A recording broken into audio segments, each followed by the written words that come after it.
Yummy. Ito guys ang masarap na luto sa munggo. Paano ko ba ito niluto?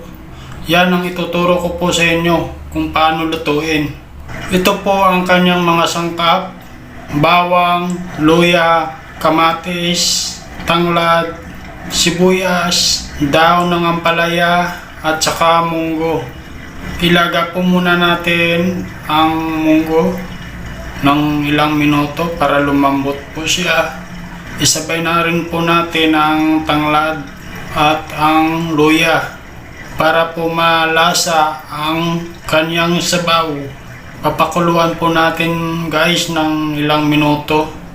Huwag masyadong durog ang munggo, yung sakto lang. Kasi kapag masyadong durog yung munggo, pangit na po. Yan po ang diskarte ko.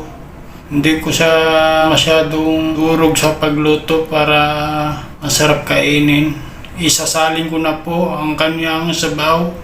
Ang iba po kasi guys, yung sabaw ng munggo na pinaglagaan, tinatapon nila. Sa akin hindi.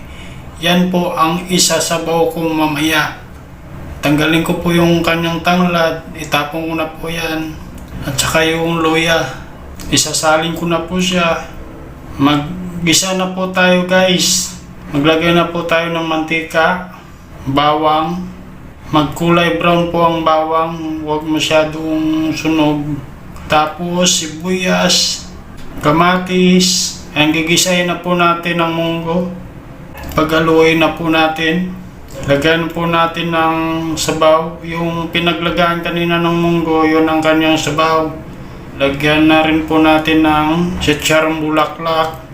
Yan po ang kanyang sahog. Lagyan po ng asin. Takpan. Pagkatapos, lagyan po natin ng daon ng ampalaya. Kung wala naman po kayong daon ng ampalaya, daon ng malunggay. Lagyan ko na po siya ng seasoning. Pork ang kanyang seasoning na nilagay ko. Yan, pwede na po natin ihain.